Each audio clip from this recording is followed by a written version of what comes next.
without further ado, I want to introduce Wes Douglas again, and he is coming to help us solve that problem of how to draw all those cars. And I'm thrilled that he has come to help us with this.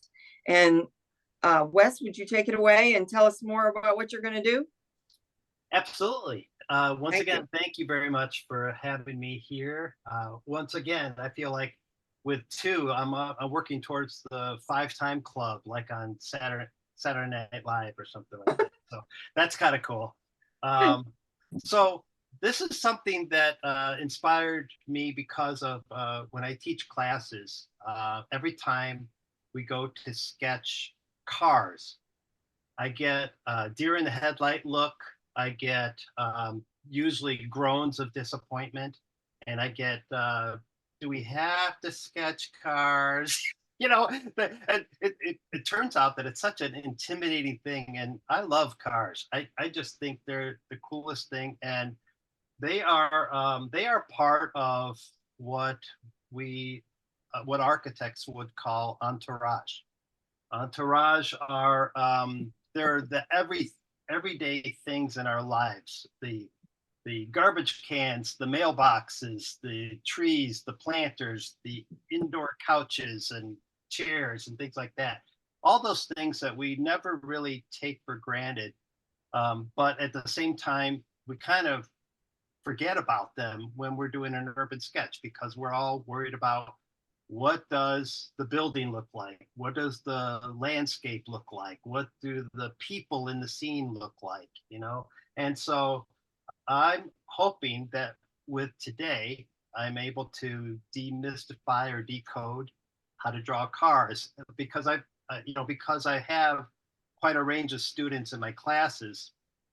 They will often range from the very advanced artists, much like you all, to the ones who have never drawn before. So I have to kind of pick a middle ground on how to approach cars. And so today is my attempt to help simplify that for you. But first, let me start with a story because I'm all about stories, and that's what urban sketching is about as well. In January 1966, you could all go in your mind to the Wayback Machine.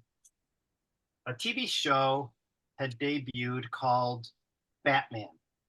Starred Adam West, and it had one of the coolest cars that I've ever seen. And I was only a 6-year-old at the time, but still, it was kind of cool. And this car was designed by George Barris, who is a Hollywood car designer and car maker for TVs and movies. I was blown away by this car, and I thought, that's pretty cool. In April of that year, my wife was born, but that's a separate story. That later on that becomes important to this story, but not right now.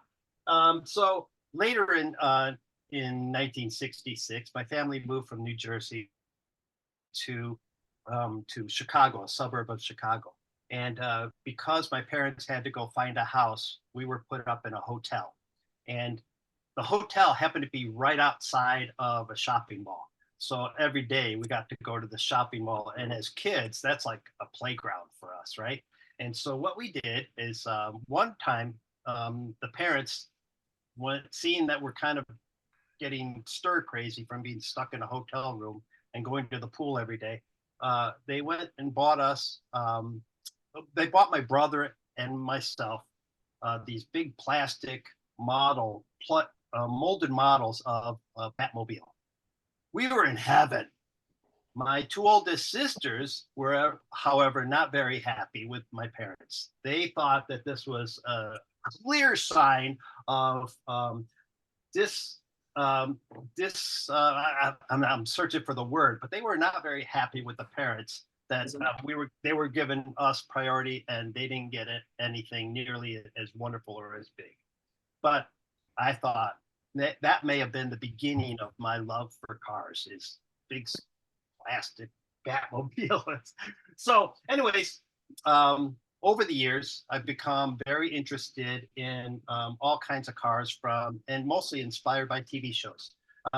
We had not only George Barris not only designed the Batmobile, but he also designed the Munsters coach and Dragula, which was Grandpa's drag race car, and also the Monkeys mobile. If any of you remember all those wonderful cars, they were pretty awesome and custom for the day. Over the years, I paid more attention to cars in TV shows like Starsky and Hutch's Red Striped Tomato, they called it. It was a Torino, but it was red and white. There was the A-Team's van with also a big red stripe going down the side. There was Kit, the from Knight Rider, had the cool Firebird that did all kinds of mechanical and automatic computer things. It was all a wonderful time. And I loved cars. So anyways, what I thought we would do is I would show you some of my inspirations for drawing cars and also how I like to do them quickly so that it's not about the car and it's not about the architecture only. Because they're an integral part of each other, I wanted to be able to show them together. So anyways, does that sound like a good plan for everybody? Yes. Cool. All right. And I'm also going to break tradition where I talk and show you sketchbooks and everything like that. We're going to get right into the demo first. And then if we have time, I'll show you some examples of my sketches. But I thought the most important thing was to allow you guys enough time to be able to play around and practice some of these tips that I have. So now, if everybody would hold on to something, I'm going to switch my camera.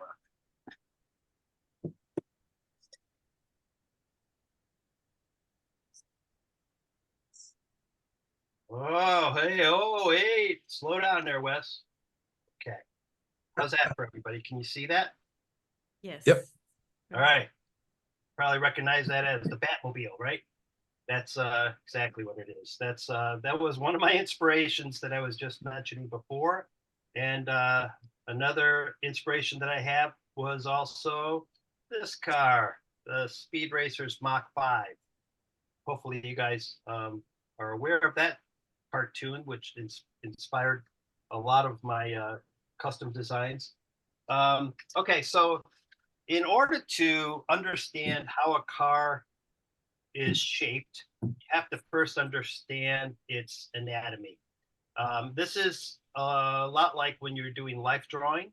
You have to first understand bones, muscle structure, and fatty tissue, and all the things that go underneath the skin in order to understand the skin. This is a wonderful picture that I found that shows the marriage of those two things. All of the guts here, the mechanicals, the wheels, and all that, that's what is known as the chassis. And then the body is this part here.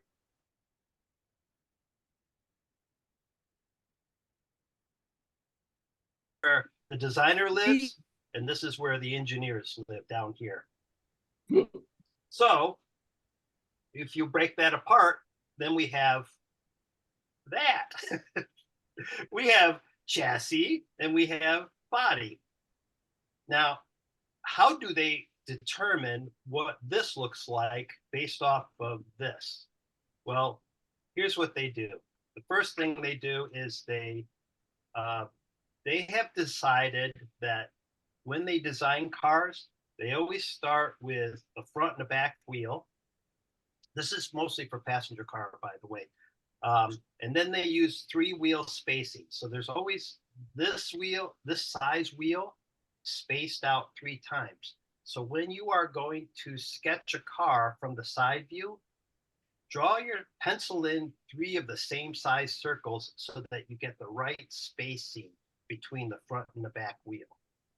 Now, this is a guideline, so you're going to get a lot smaller spacing if you're in a BMW Mini or a smart car versus a pickup truck, which is going to push out a little bit more.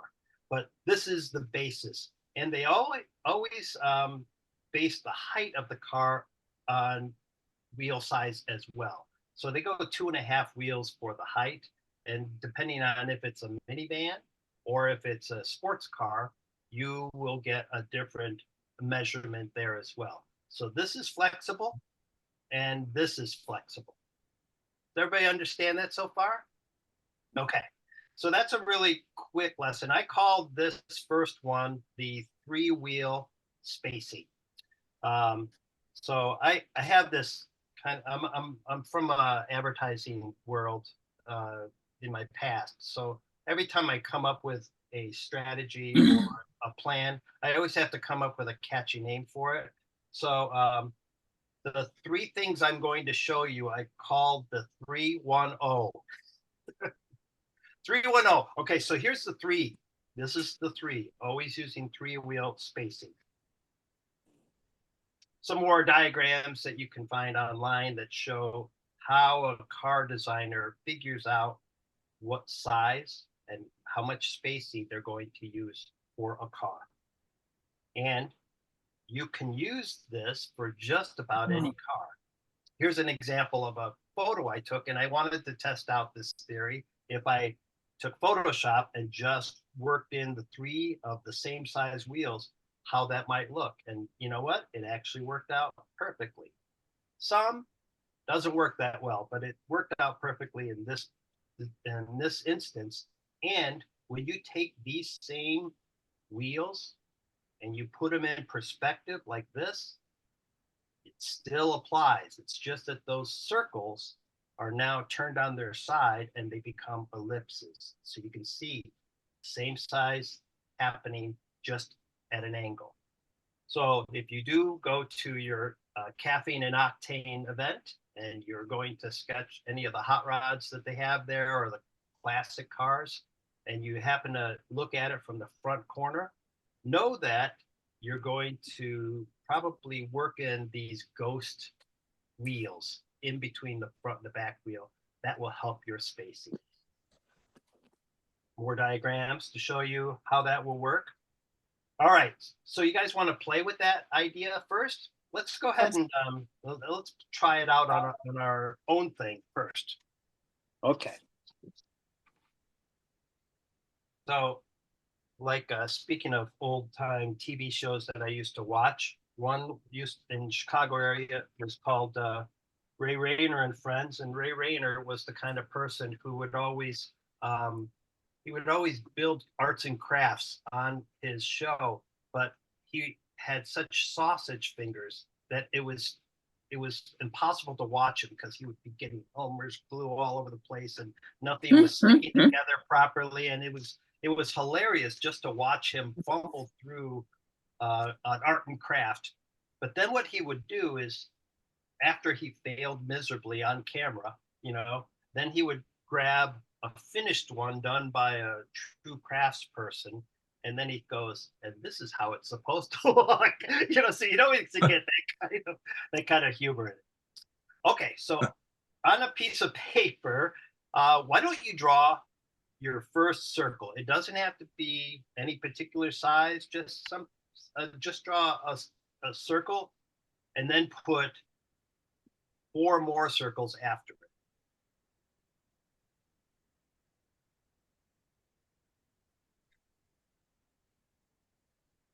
I have my trusty Bic pen because all car designers always seem to like to draw in Bic pen.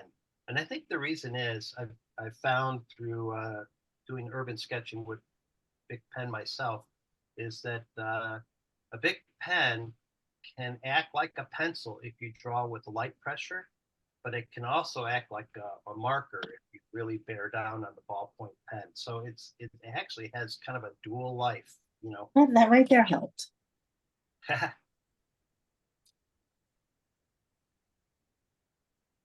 How's everybody doing? Does that look good so far? Yes. Yep. Great. Now you get to draw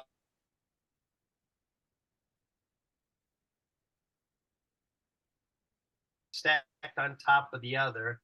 I would suggest you put it on number 3, above number 3. This is because cars tend to have a very slopey front end. Here's what a car designer will do. they will start from the middle of this front wheel and they will go back about 45 degrees. This is how they determine the angle of their windshield.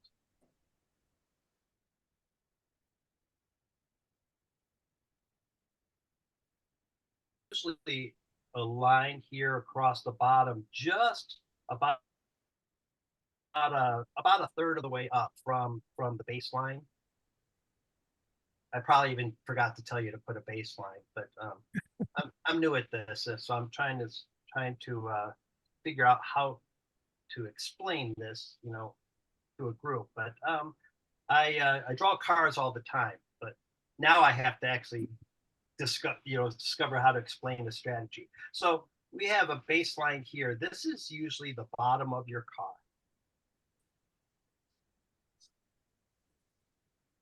See, we have bottom of the line here, and then we have your three wheels and your front and your back wheel.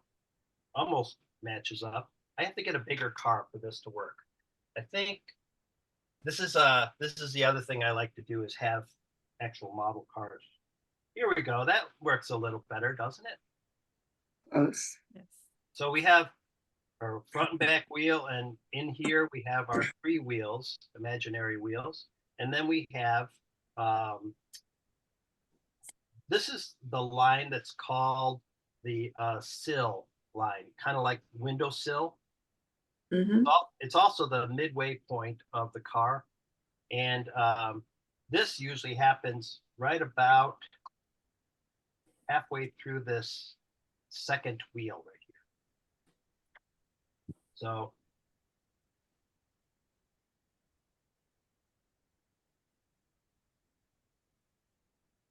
right about there. And then about a half a circle in front of your front wheel is where the front of your car will happen.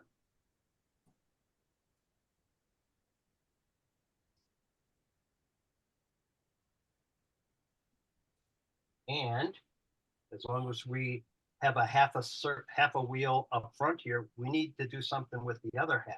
So we put it back here behind the back wheel.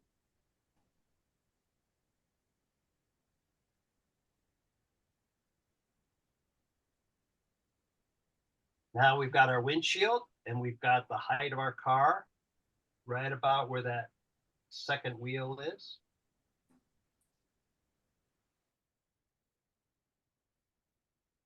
It's fun. And then we have to have the back of our car. So somehow I've decided I'm not drawing a Mustang anymore, but I have decided I may be drawing a Mini Countryman or something like that, But the type of car that I'm drawing isn't as important as how you can figure out the proportions, which is what the 1, 2, 3 is about. So any questions so far? All right. I should tell you that one of the things that I like about all these little metal cars is that if I bring this car or any of these cars outside, it helps me to see how light affects the reflections on the car. So this is a good thing to have. I wouldn't go as crazy as I do because I'm a guy. I like to collect a lot of car toys, but at the same time, I know my wife, who I mentioned earlier, loves cars too. So we have a little bit of a competition to see who has the most toys. She has real cars. I have these toy cars. So that's how that works. But if you even buy one car, I get all these things. Once again, I get to try and see how it reflects in the sun and how lighting affects all these curvatures and things like that.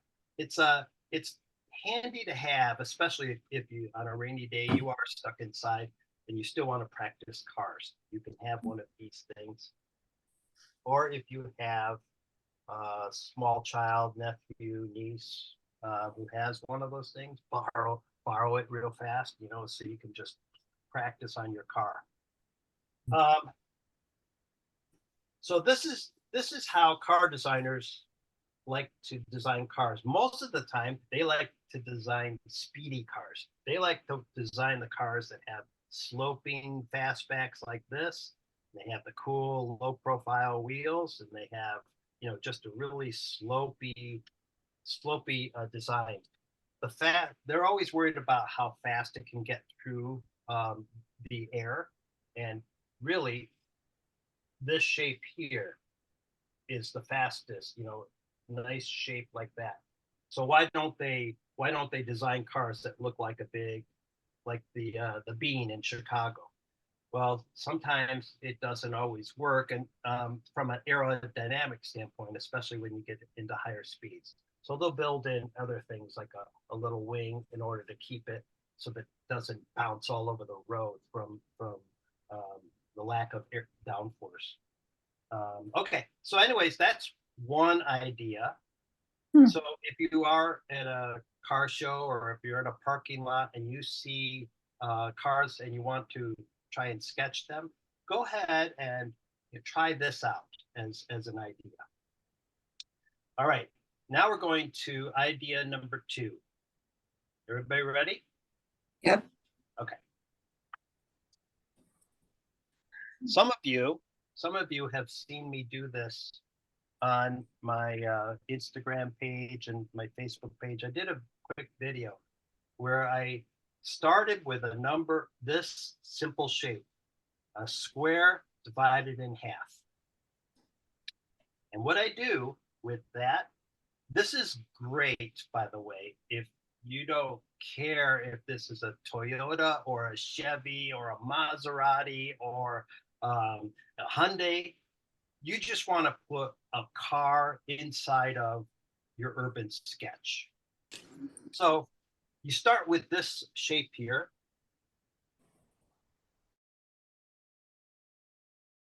And the green line represents what you would have penciled in.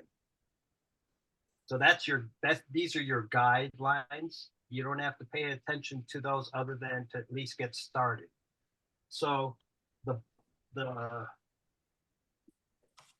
use my car here again. So now your square is going to be this part of the car. It's going to be from the wheels up to the windshield. As you look at this car, trying to do this so that I can see that it's working, you'll notice that the windshield pitches inward. So what that means is when you're drawing this car here, draw an angle for your windshield.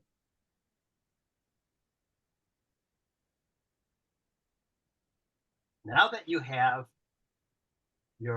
this is the section that designers call the greenhouse because of all the windows. They call this the greenhouse, and this is where your roof and your windshields are. Now that you've got this halfway point, you've already got a place for your rear view mirrors. Oh, above that. See how it's looking like a car already? This is so cool. I love this. All right. And then because you need to leave room for your wheels, come up just a little bit and give yourself the bottom part, right here, the bottom part of your front grille. Now you can come in here and do your wheels. This is a great front view look. And then you have a bumper.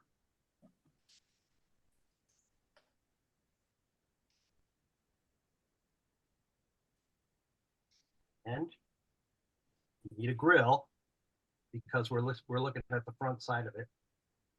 Here's the interesting thing about a grill. A grill, let me put down my car here for a second. A lot of grills are starting to look the same. So I'm going to take a commercial break off of this right now. It's based off of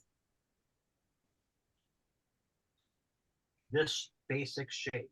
So most grills for the longest time have been a big area that allows air into your radiator so that your radiator water cools and then it can cool your engine. So they will,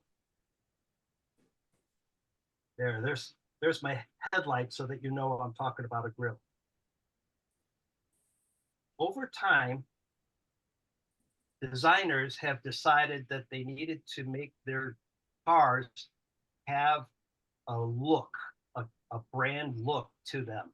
So that when you look at it, if you can't read the fact that it's a Nissan, or you can't read that it's a Hyundai or Toyota, that hopefully when you look at the grill, you'll be able to tell what that car is.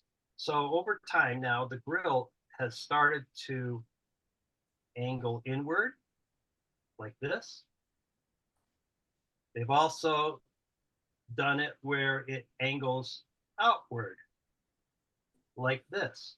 And what they've done is they've now matched the headlights to it.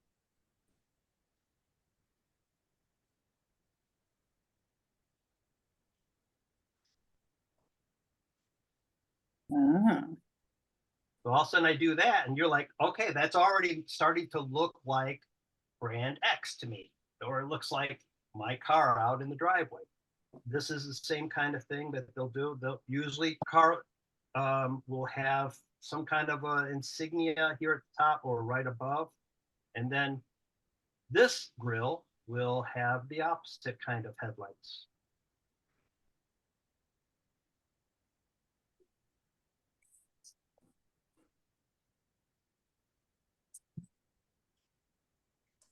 Now what they're doing is they're starting to split the grill above and below the bumper. So now you have your bumper, and the bottom part of the grill is starting to show up below the bumper.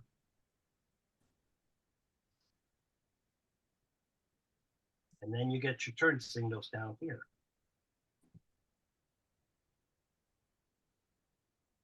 See if I have a specimen like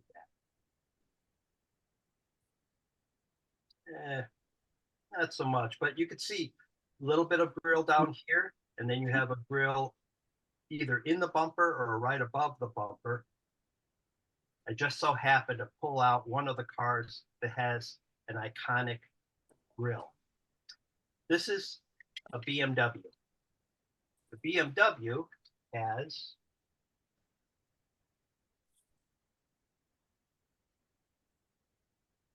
a split in the middle, and because it's always rounded in some shape or fashion, the designers call this the double kidney or the twin kidney, because it looks like a couple of kidneys.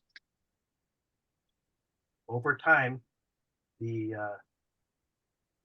first BMW had a grill that looked like this. Oh, move this up. First move looked like this with vertical lines here, and then they had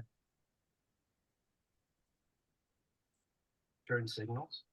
And then those started to spread out and out and out. And now, even today, you can recognize a BMW because of the two oval grills. Now, some of them are starting to get a little bit funny looking, but you could still tell that they have that split grill, and the designers hold on to that as their brand character. All right, so anyways, the reason I show you all of this is because now you can do a nondescript car in your little drawing here.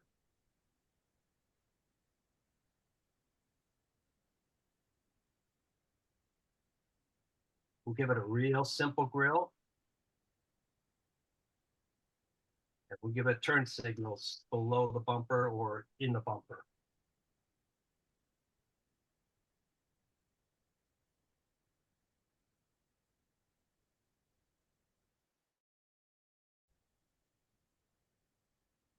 All right, so now what's really cool is you can take the next square over and you can do the back view of this very same car using the same block.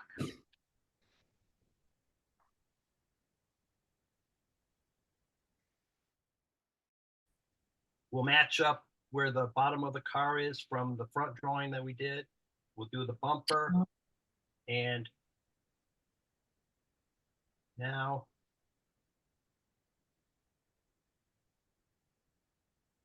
we'll give it tail lights and backup lights. You can even use color if you want to help you. Just pretend that that's red. Then putting your wheels.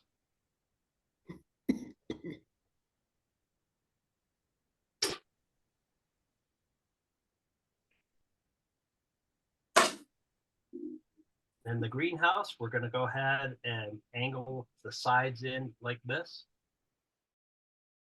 I think they do this because cars traditionally get rained on a lot. So they want to make sure that any time that it gets rained on, it always has a way to get the water off of the car. So anytime they can angle it, they can put in little rails so that it directs the water off of you, off of the car. It gives the car an element of safety, which is always a primary concern.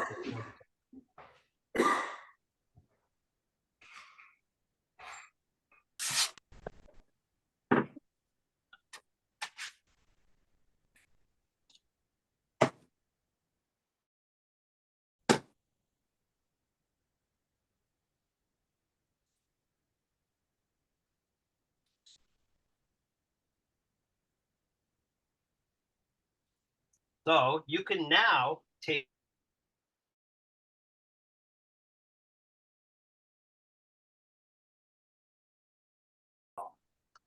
for example, I'm going to take this same front end here, and I'm going to shorten it a little bit because I'm going to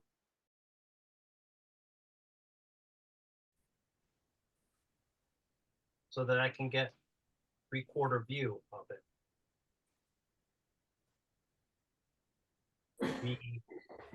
The idea of using this square just helps you limit your drawing so that you can keep it within a cute little shape, but it still allows you to put your car into the picture.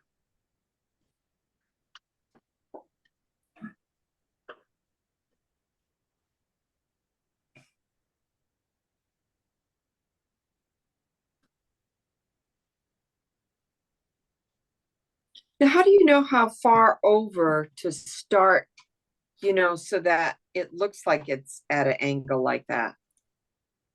Yeah, that's a good question. I think I imagine that if you were to take a Rubik's cube or something like that, and you were to rotate it slightly, the overall width of it would change only slightly. It wouldn't change a lot because it's not a. See, I'm looking for a cube here. Hang on a second.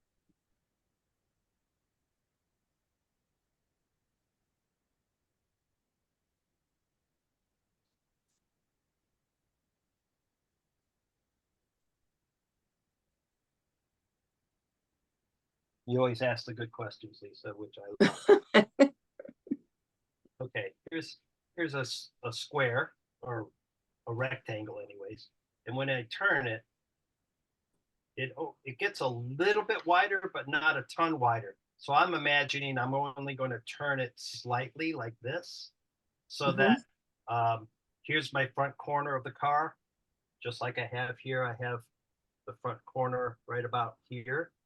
And then with your wonderful perspective lesson that you gave not too long ago, now I know that I can do this.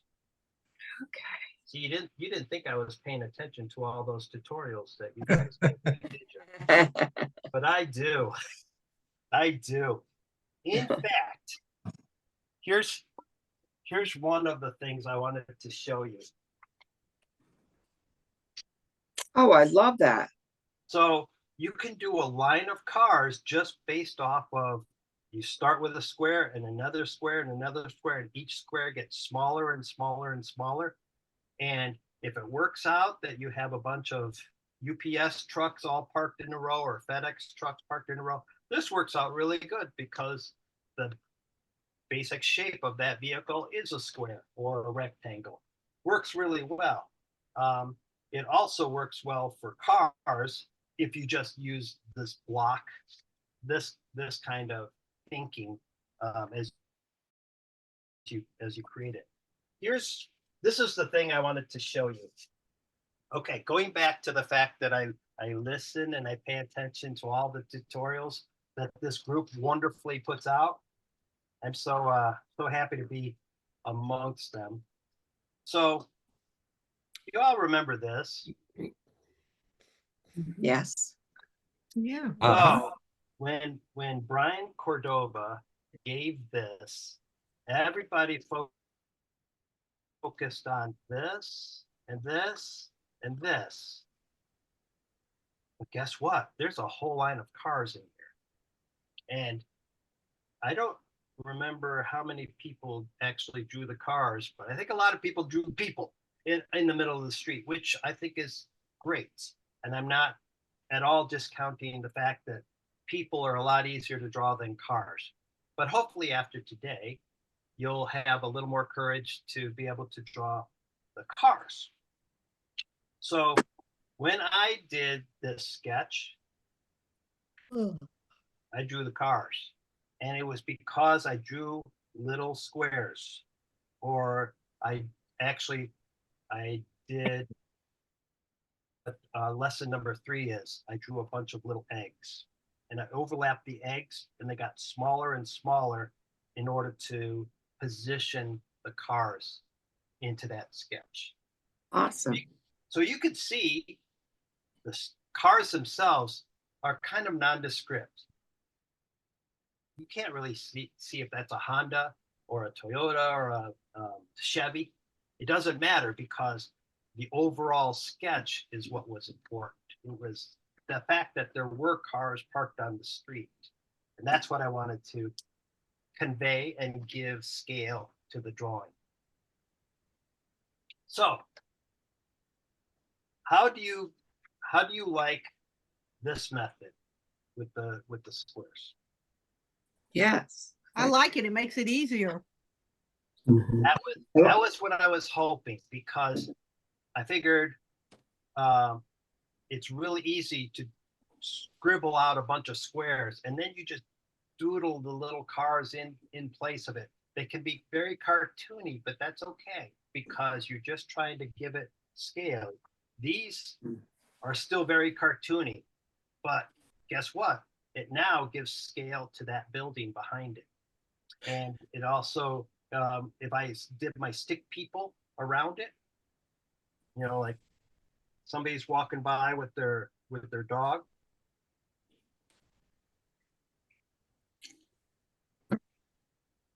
Now you can see how large or how small that vehicle is. So if the vehicle's kind of long, like say a long pickup truck or something, would you just make your box more of a linear rectangle in perspective that goes past the square? I think I would. I think I would stretch it out a little.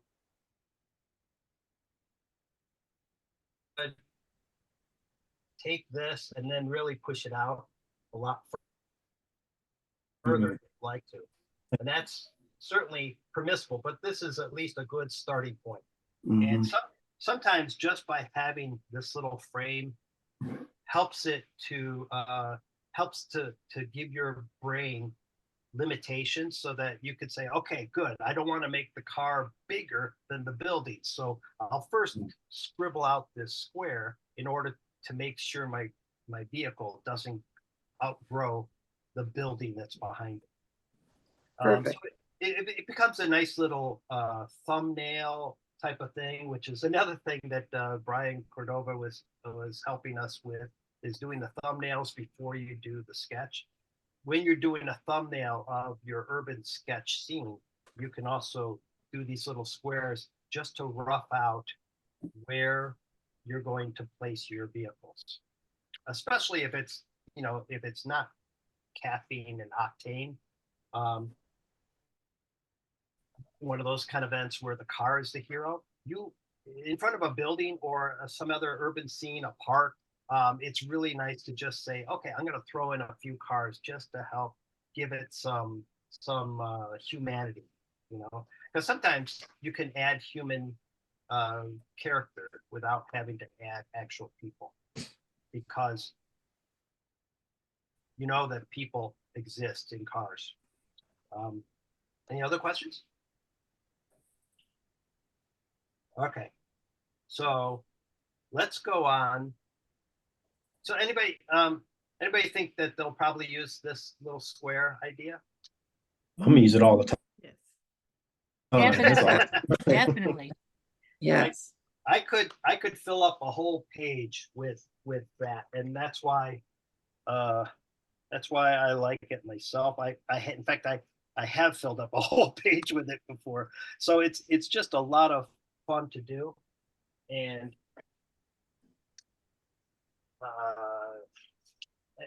anyways, I'll move on. This is what happens when you over prepare for a demonstration, is you have lots of visuals, and then come game time, you can't find them. So that's just a word to the wise. If any of you get to present to this group or any group in the future, just five, 6 visuals. That's all you need. Not 100 like I have spread out throughout the studio right now. Anyways, so we did 3, and then we did 1, and now we're going to O. Oh, So here's O. This is an idea that I started when I first taught how to sketch vehicles, and I originally started like this. I did the flattened out Venn diagram. So you had 3 egg shapes stacked on top of each other in kind of a triangle shape. It would be, I would always go, there's 1, there's 2, and here.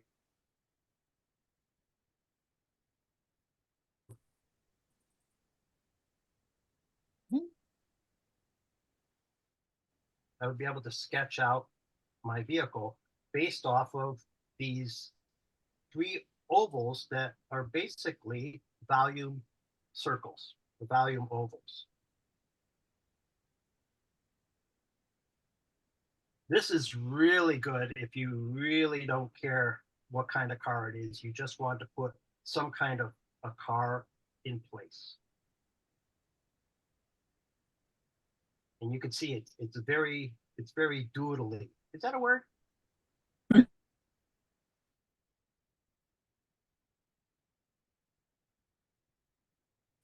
Change your vernacular just for car drawing.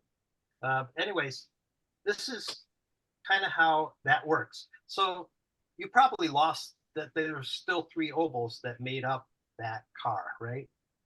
Well, this is kind of how it works, and those 3 ovals you can change to be on top of each other like this, or you can spread them out a little further if you want to do more of a side view like I showed with. I see. That's cool. Pretty cool, huh? Right? So Yeah. now all of a sudden you got a nice doodly car if you're especially That's freaking awesome. Now you can come back and add more detail if you'd like. headlights, grill, tail light back here, and some ground shading. You make this look so easy and fun. That's the idea. Why should card drawing be drudgery? Why should it be something that intimidates you? I'm trying to find ways where you can have some fun with it, because you don't need to be the guy who collects all of these things, and studies car. Hey, by the way, it's the Mach 5, everybody. Yeah.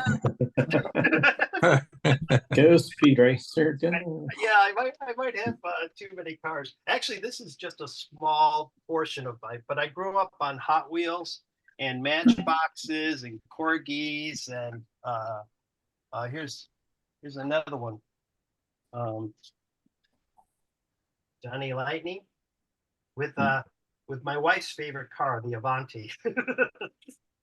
She loves that car. So somehow I got this through a collection, and I never get rid of these cars.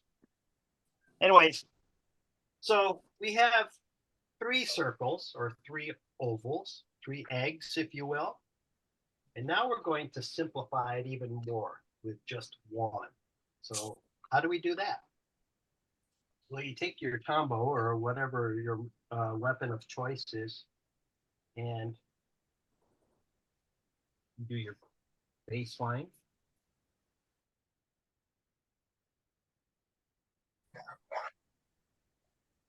And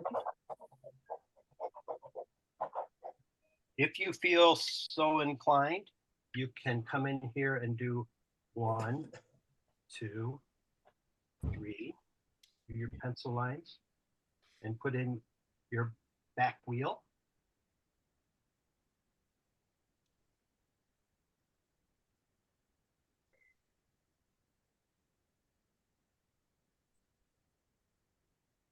And you can be very boxy about this at first, and then you can smooth it out later if you'd like, especially if the car that you are drawing isn't a big box like a mail truck or a FedEx truck.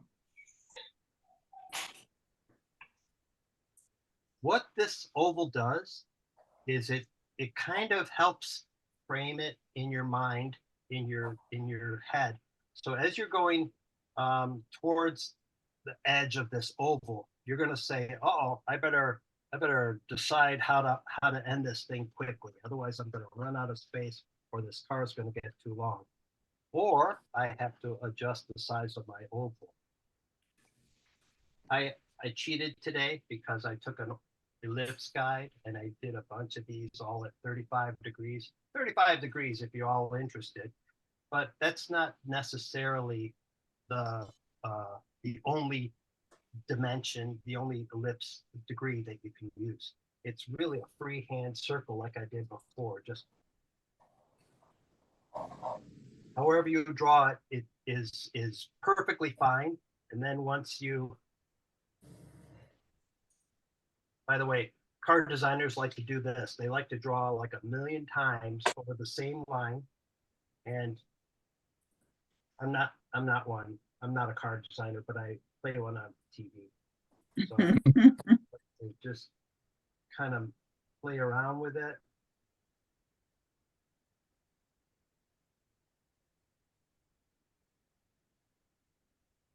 And I'm right-handed too, so I always have the cars facing this direction. it just works better. But I think too, when you're doing car sketches, you'll see a lot of, especially if you go to YouTube and you watch how to draw cars, the car designers always do these wispy lines like this, and they kind of lift the pencil up as they go, or the pen up as they go, because it just feels faster if you're doing this and you draw it over. A lot of brush lines running through here.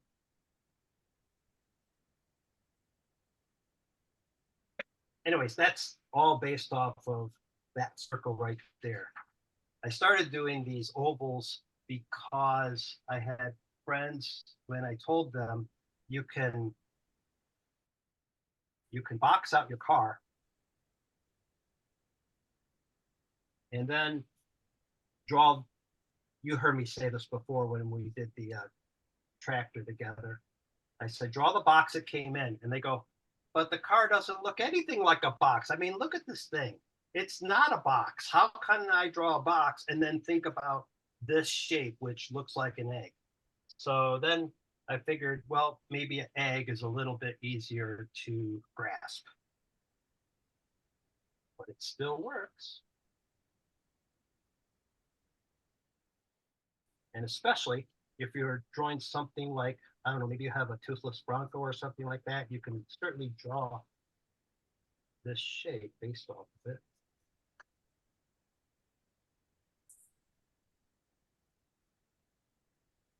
I feel targeted. You should. Yeah. Oh, wait, somebody have one? We'll get into the grill discussion again too. So thankful that the Bronco has brought back the circular headlights along with the Jeep. I feel sad I'm late. Okay, so this looks nothing like your Bronco, Jess, but at least it's an SUV of some kind. Maybe it's still a Land Rover of some kind. But once again, it doesn't matter because you just wanted to have some shape that you can put in with your urban sketch. Much like I did here. These are a bunch of little blobs, but as soon as I put a grill and some tires on it, it's like, it's car. Good enough. And it gives the sketch something to hang on to. Okay, so those are 3 really good shortcuts to doing sketches of cars. Nice. Which ones do you guys like the most? I'm curious because I'm going to be teaching this workshop this summer, and I wanted this is like a Reader's Digest version of it. So I was kind of curious which one you guys like the most out of those 3 techniques. I think they're all really valuable. Both of Yeah, them. but I got lost with the oval and I could follow the box, but the oval, couldn't get the right number of tire or circles. The 3 wouldn't fit in the middle. It was I was having trouble sizing everything. Yeah, and you'll see this one. I didn't even draw those 3 circles, but I kind of pushed this front and back wheel towards the corners of that box. But here I just sort of, again, I pushed them far enough apart. It helped. You don't have to always draw the circles Right. in between, but it helps in spacing out the car so that the car doesn't look too short. Because here's what I'm going to try and do a drastic demonstration of what can happen if you draw your circles too close together.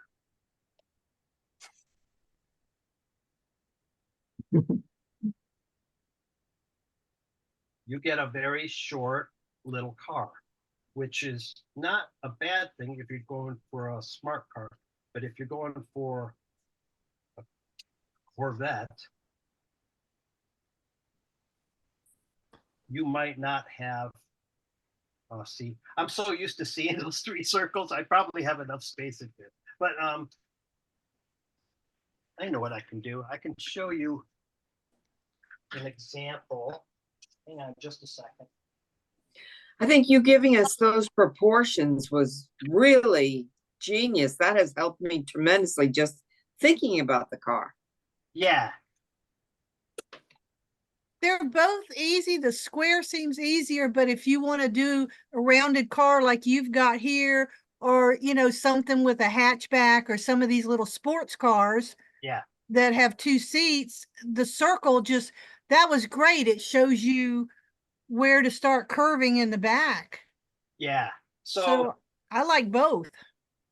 So I showed this example. This was a student of mine from a workshop I did many years ago about drawing cars. And she did a wonderful job of drawing a Mini. I recognized it as a Mini right away. But she asked me, she goes, now, how can I fix the drawing? Because it feels weird. And I said, okay, let's talk about this. And so one of the things that a box helps you to do is to figure out how to turn the two panels, the two sides of your car or the four sides of your car so that they're facing the right direction in regards to perspective. So Yeah. I took her sketch and then I drew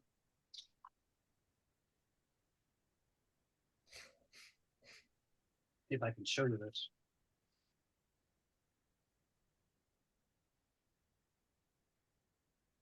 I drew this because this, if I could square this up a little bit here.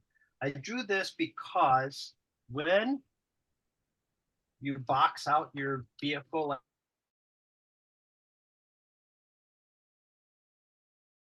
to figure out how to draw that ellipse that's going to be Mhm, your wheel, mhm. because you can fit it within this box, which is already drawn at a perspective. And when you get to the back side, the wheel is farther away from you and it's starting to No. turn. So now you've got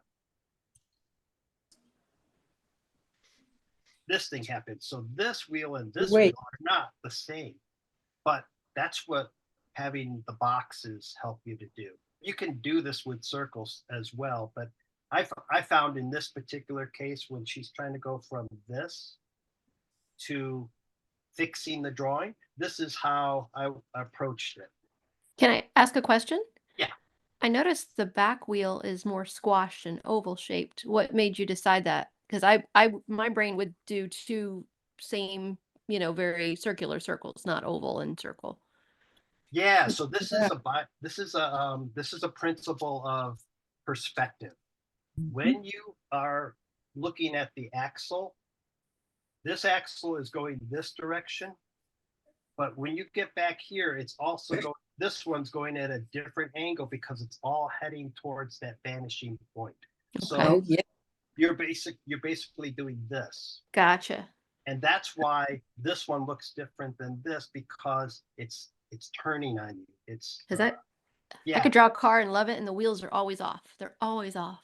So Yeah, so as long as you can draw when you're drawing a car, this is a great exercise too. Draw the Flintstone mobile, Mhm. because you'll follow your perspective lines in the process. And once you get to the other side, Too complicated now. Very cool. Oh, yeah. that's how perspective works. It's so if you think of tires not being a tire but as a tube, Roll. now you're looking at it, it's like, okay, you guys are the same size and you're on opposite sides of the car. Now you can think of it that way. That will help you with your perspective because you're following the perspective lines that you've already established from the construction of your vehicle. Thank you. Cool. Awesome. All right. So then what I did is I took that drawing and I tried to clean it up a little bit. And so now we've gone from this to this. And the reason we did that is because her wheels were not turning. Just like Jess was saying, they weren't doing this. They weren't turning. And they weren't getting any smaller with perspective. So once you got the perspective going, this wheel should not be the same size as the front wheel. It should be a little smaller because it's farther away from you. And so that's Perfect. what, and then we also had right here, we have a turning point.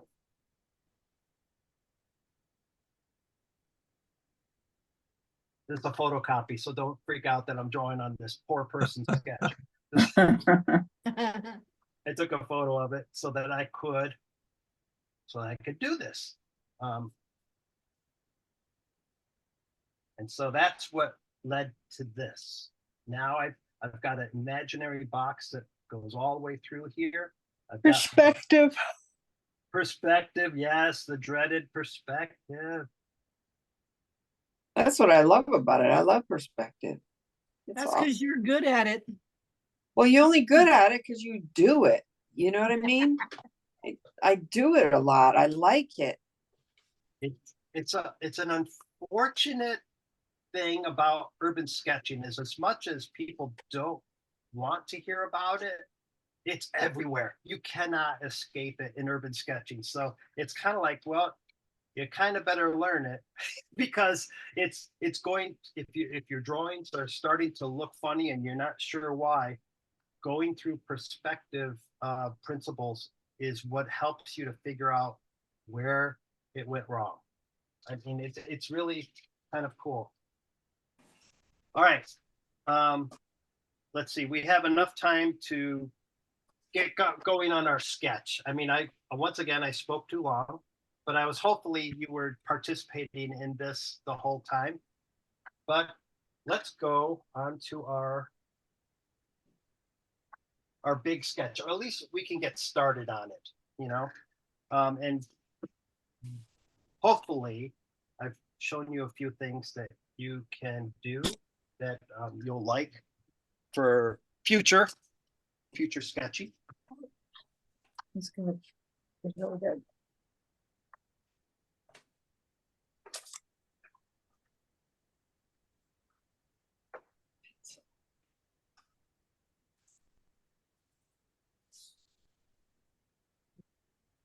Okay, I'm going to throw a piece of tracing paper on here because I want to be able to show you a quick way on how to handle this picture. Let's say this is downtown, I don't know, St. Augustine, someplace like that. Not that I can now, but Yeah, it's actually downtown Wheaton, but you know, it's the nice old architecture, things like that. These are going to be easy because this is a big box. But because there's all these cars in front of you, now you can do this. oh,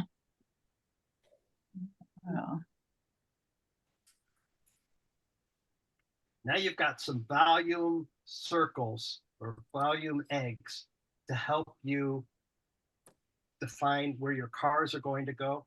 Now, if you want to spend all your time to do your building, map it out real fast. This is kind of cheating, isn't it? I'm sitting there tracing over a photo. Of course it's going to be easy, but the idea, yeah, like I do this. I just hold tracing paper up in the air and I start sketching over a building. Okay, you caught me. So, but, all right, now I'm going to stop cheating. Taking away my picture. Nope, you're forbidden, Wes. I think I have a reverse of your image. Oh, reverse? Oh, on my camera? Yeah, everyone's reversed, I think. Oh, let me see if I can fix that. Oh, Better? how did you do that? Oh, that's so much better. I'm ready to reverse flip mine because I just followed you. I Now know. now you can all draw like right-handed people Yeah. instead of left. Okay. That is the problem because I'm looking up at my screen and it looked great to me, you know, and I'm like, okay, I keep forgetting it's backwards to you, and you know, you got to see my nice logo that I put in the corner of my drawing. We noticed. But it's been backwards the whole time, and I was like, okay. Yeah, Hannah, you weren't taking pictures of the backwards logo all this time, were you? No. No. Yes, she was. Okay, well, all right, so there's our picture now backwards for me. Thank you. But I have the real one here, so I'm okay with that. I'm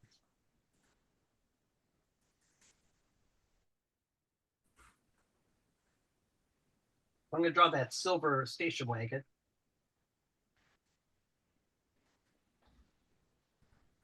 And would I actually draw this sketchy in real life?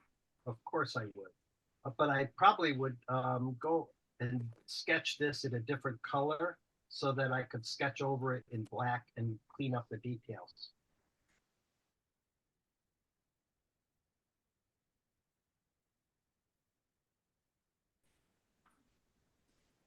And the reason I'm sketching quickly,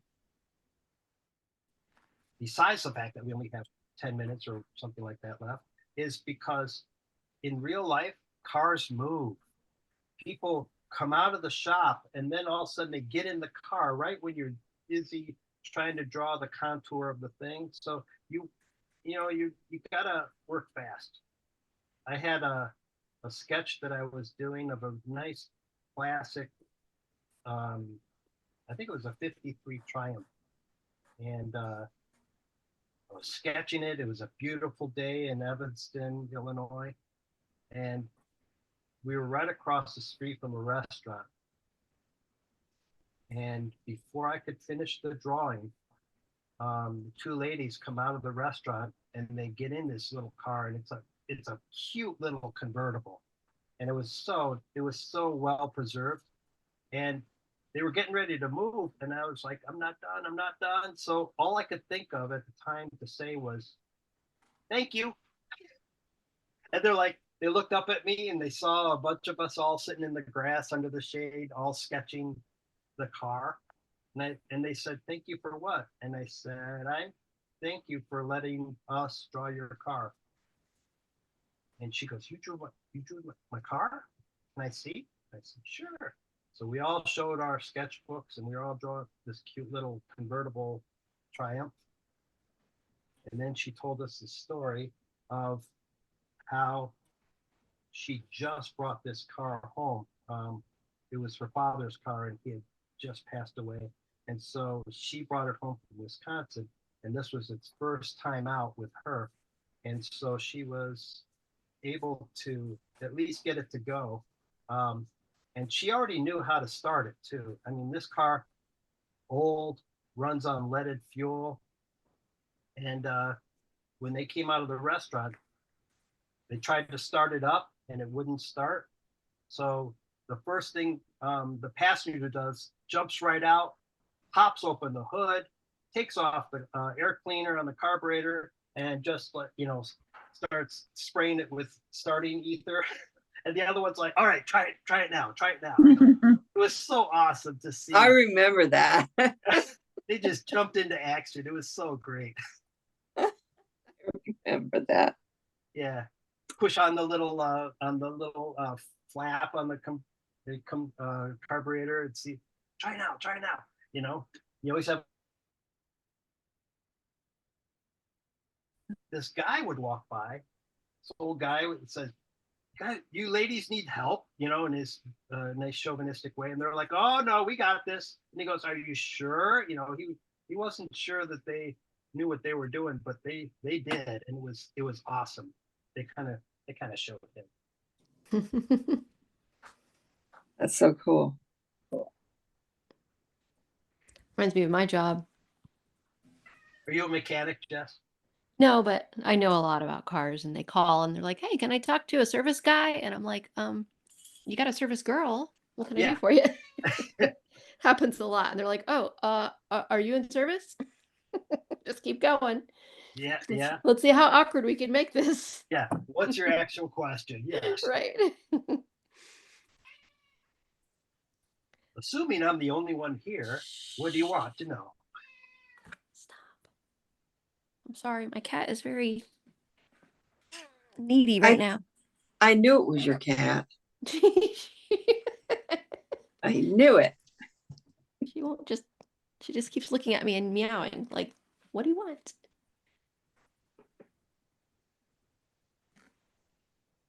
I like this so much.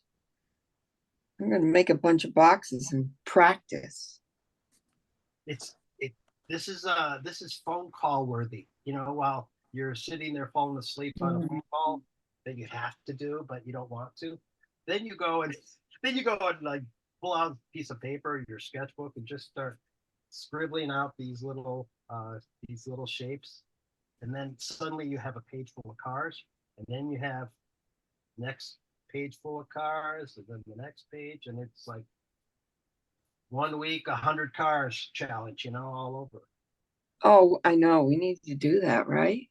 Yeah, I'm down ready for that. for it.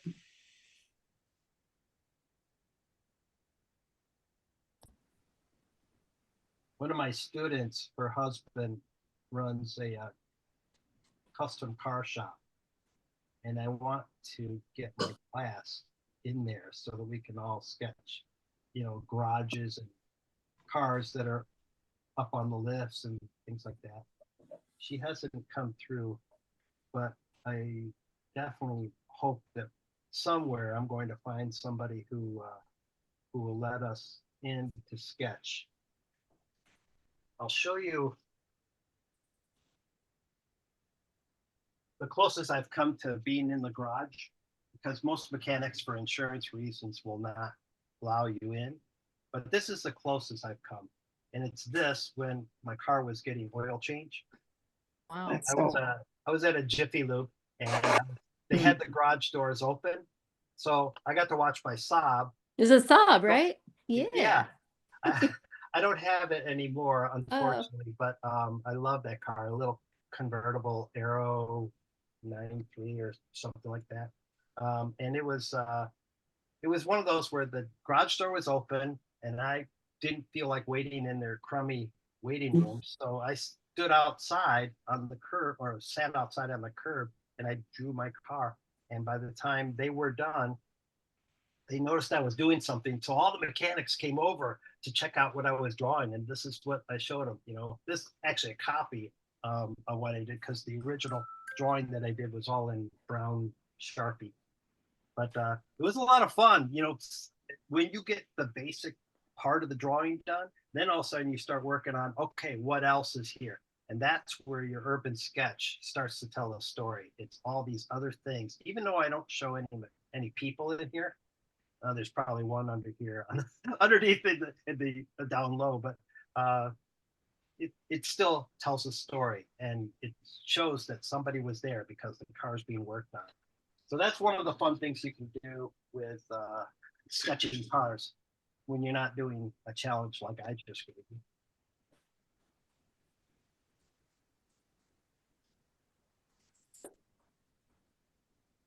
These didn't come out right.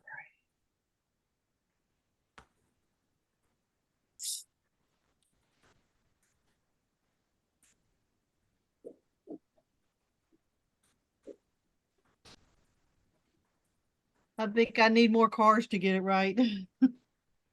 I suspect that there in Jacksonville, you have a bunch of cars Yeah. to sketch every time you go out. Well, we're going to San Marco, and San Marco has a lot of cars, you know, and cool old buildings like this too. So, you know, it's going to be good. I must applaud Lisa and the rest of this group for how often you get together and go out sketching. I'm happy if I can get out once a week with my class, you know, and even in my class, I don't sketch because I'm too busy running around being an instructor, helping other people. So I look forward to these times where I can just sketch and do these scribbly drawings like this. Or do the crazy drawings like you saw with my construction zone or the parking lot sketch. Gosh, I love your sketches so much. Well, you're very good at explaining things, and I think you'd probably a very excellent instructor, because this has been very helpful. Well, thank you. It's good for me to hear.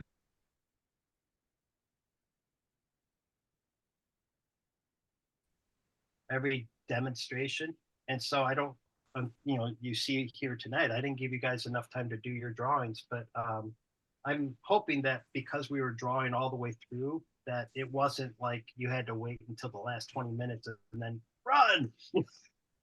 No, I drew all the way through. It was great. Yeah, so did I. Yeah, it was great. It's Still hard have to a long way to see. go. That's just fabulous. So here's another tip. You don't have to look at the screen all this time, but I can show you.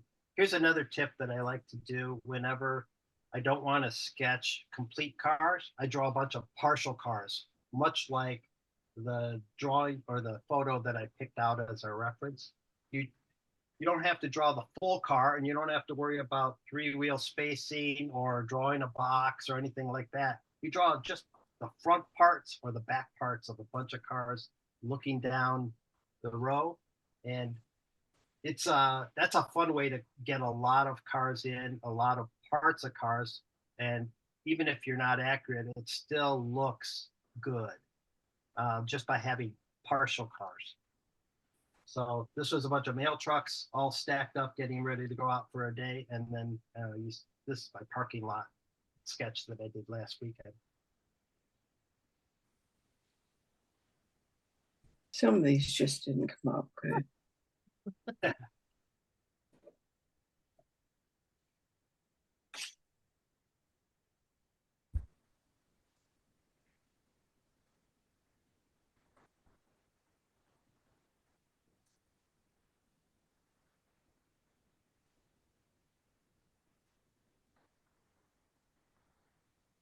Hey, is anybody here from St. Augustine? I am, Are you new? yeah, Jackie. Oh, I'm so glad you showed up. I sent everyone who came to our sketch in St. Augustine, and I was hoping more would show up. And you came to the sketch, right? No, I couldn't come. I have some kind of virus. I keep That's the thinking I'm gonna get there and then I never do. Sorry see to what the hear that. beauty of Zoom is? Yeah, it got us through COVID, and it gets us through bringing people from great distances together to sketch. It's so great. Yeah, it really is. Wes, remind me where you're from again? I'm from Chicago. Chicago. Yeah, it's Sorry, I had to say it that way. that's I appreciate that. I sometimes I'll say it that way, and people say you have such an accent. I go, what do you mean? You know, it's kind of like when people tell you.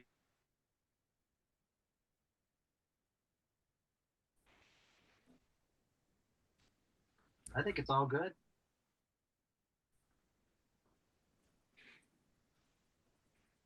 I think I have trouble understanding people who speak quietly and fast. Those are the ones that I have challenge with, you know, because they're like, wait, what did you just say? Because I didn't catch all of that.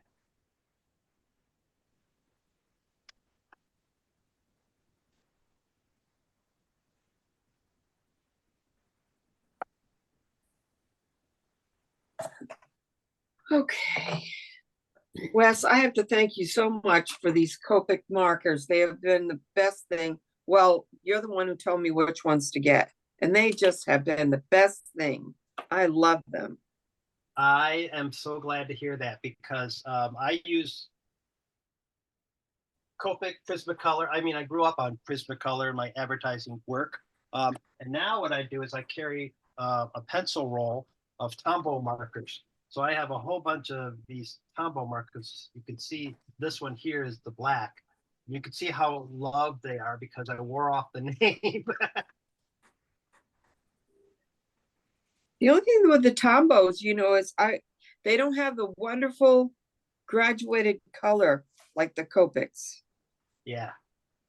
They're good with water because you can blend them out and get a little bit of gradient out of them. There you go. The water soluble Tombows. And I'll tell you, I'll keep an eye on Facebook Marketplace. I found somebody who was just ready to get rid of them. They've been trying to sell their chart pack, 350 chart pack markers. They sold them for $50 because they were just over asking so much. And if you know what those are. Bring a gas mask if you use those. Oh, yes, yes. Oh my gosh, they smell so heavy. Yes. I'm a big believer that if you're going to use markers, pop the cap off of them and give a good sniff, because if you smell it right off the bat, you're going to pass out or get a headache using them over time. A half hour's worth of drawing or 15 minutes. Yeah. I expected them to be like half dried out, but I could not Yeah. believe how juicy they all were. I was so surprised. It's cool because sometimes when your markers do dry out, you keep them because you need a good fader marker. Yeah. Yeah, a blender. Yeah. Well, that was a nice little find. What I'm amazed at is now, I used to use rapidograpphs. Yeah. all the time. Right. And Oh, now man. you can't find them hardly anywhere except for the No. people who hung on to them. And I still have mine, but I haven't put any ink in them because I'm afraid. I'm afraid for some reason that I'm going to get hooked on them again.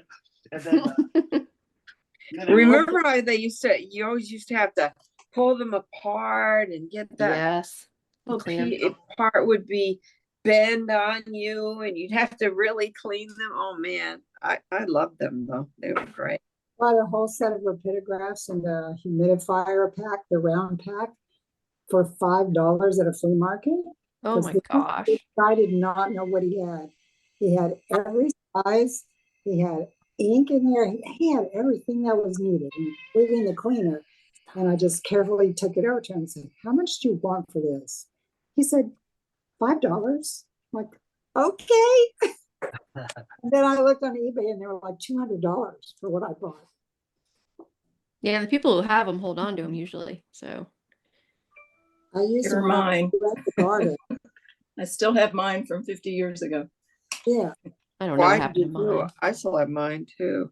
but I haven't filled them in a long time either. Oh no, I don't dare. I'm afraid. They're really finicky. But I used them when I was a graphic artist, so I'm kind of used to them and I love them. I did too. So precise. Mhm. Yeah, I used to use them before the days of Illustrator. And then now everything is like super clean in vector. It's And like, you used Yeah. to actually be the illustrator. Hello. otherwise was a I'd re- have to draw on vellum or something. Yeah, they were a requirement at Art Institute to get us at a rapidograph. I'm like, really? I'm poor.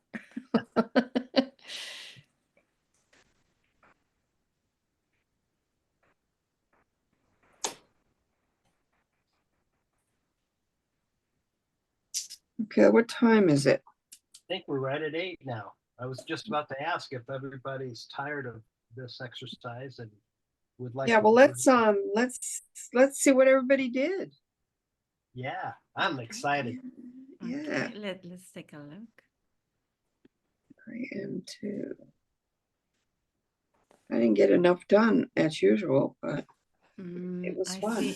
I see someone. I'm going to spot Jacqueline. Oh, look at that. Ah, nice. Who is Very that? nice. Jackie, Hey, Jack. Jackie, right, Jackie? Very nice. Nice. What did you think of the lesson today? I enjoyed it very much. Oh, good. It's a whole new concept. Now, Yes. Barbara. Oh, Barbara. look at that. Look at that. That's You got great, the Barb. tree in there. Very good. That's great. All right. You're muted, but it looks great. Now I'm going to go with. Sorry, yeah, I couldn't find the unmute, but anyway, thank you. Thank you. All right. Oh, who did that? That's good. Oh, I know. That's like you took sketch notes. This is great. I love. I loved it. You I know, loved it. you, Because thank you. My husband goes to a lot of car shows, and I am always having trouble sketching and now this is eye-opening. Thank you so, so much. Oh, you're welcome.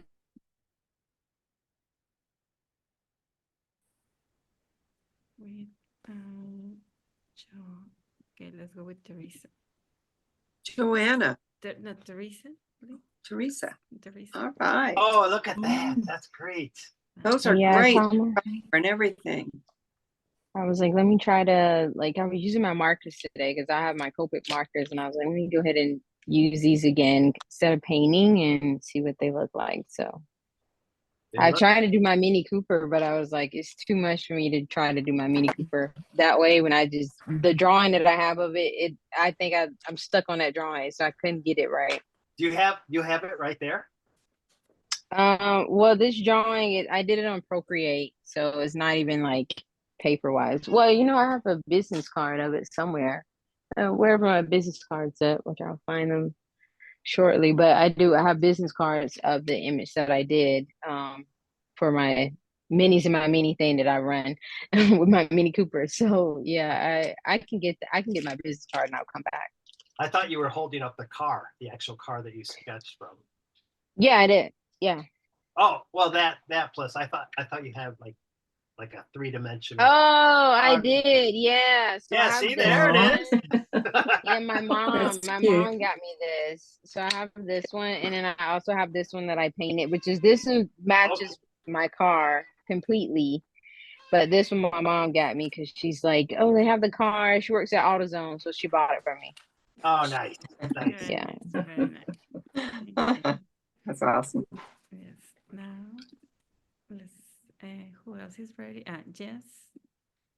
Jess. Yeah. Oh, nice. Very Ooh, nice. nice. Yes, Too late. it's so good. Nice Bronco there. Well, yeah. Nice, I was like, Jess. I too can play. Oh, look at that. Oh, Everybody pull out your cars. Yeah. Yeah.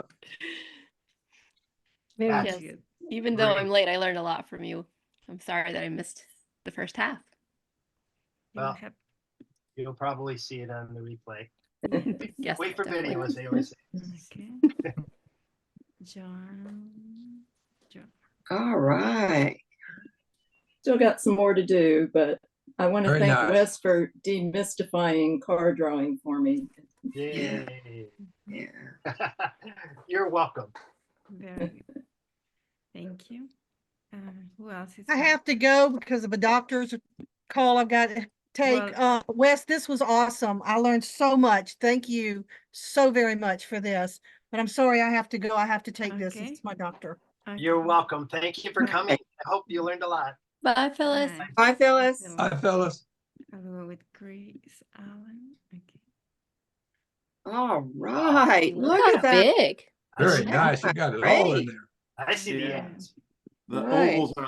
ovals are the secret, that's for sure. So, the cars are a little rough tonight, but that was the most confidence I've drawn cars. So working with your techniques over a couple times, I'm sure it's going to make a massive improvement. Yeah. Like anything, it's going to take some practice, but at least it's a quick start, and I wish you luck because I think you got a good start. Yeah, thank you. Who else is ready? Okay. Jamie. All right, Jamie, of course. Yes. Oh, I like Very that. nice. Good one. I always love Got your everything in there? sure lines. Yes, Very good. absolutely. Somebody asked me the other day too about license plates, and I always put in something funny or something personal to me. I'll usually put my name on the license plate or something like that. I got a real tickle when I saw that on your storefront. Yeah. It's the really One day when I relocate to Jacksonville, I'll have that store. Patrick, okay, let me go and see. There he is. All right. Ooh. Yes. Nice, Patrick. Nice guy. Very nice. Like the shading and Yeah. the light posts in there. I really like how you kind of made the building the background. I'm tempted to draw everything, but I can see how awesome that is. Just Yeah, making the cars the focal point. Yeah, no time for the buildings. Yeah. that's handy too for the car shows. If there's nothing but Mhm. trees in the background, you can simplify the trees or push them way back and Mhm. focus on the cars. Yep. Nice job. Lisa? Oh, Right. Yay. mine. Right. Nice, Lisa. But I So also nice, took Lisa. notes. I took your notes. I've got notes all over the place because I just thought it was such a good class. It was really good class. Thank you. You're Thank welcome. you very much. You're welcome. I could definitely see the results in everybody's sketches. Yes, It's absolutely. something that was simple and you caught on fast. Yes, Okay. absolutely. Am I missing someone? You can put your sketch so I can go and spotlight you if you want to show it. If not, I'll show mine. Show yours. Oh, Hannah, of course. He's got the color going. Very nice. Nice. Very Forward. nice. That's very Uh, nice. Look at that. Some notes. Look at that. Oh, yeah. And you took notes too. All right. Very good. See? Look at that. Now it'll Got 'em be all. interesting They're as you go such out. good students. Good students. What a great class. Well, thank you. Let's take a group picture before. Mhm. All right. Uh-huh. Let me prepare to save everything. Okay. Okay. You're Ready? supposed to- okay. Yes. Hold your sketches. 1, 2, 3. Thank you. Very nice. Thank you. Yeah. Thank you. Thank you. Well, thank Well, you everybody for having me back. I had so much fun today. Thanks for Thank you, Wes. coming. We Yes, so thank appreciate you. it. This was wonderful. Really good. We're going to come up with Yeah. something else that you have to teach us next time. Yeah. Okay. Working towards that 5-time club. Oh, There you go. we'll have you back for sure. Thank Well, you thank so much. Thank you, You're welcome. everybody, for coming. Thank And you. Thank you, Wes. You're Thank Thanks, welcome. Wes. Thank you. thanks, Wes. Yes, thank you. Thank Good to See see y'all later. everybody.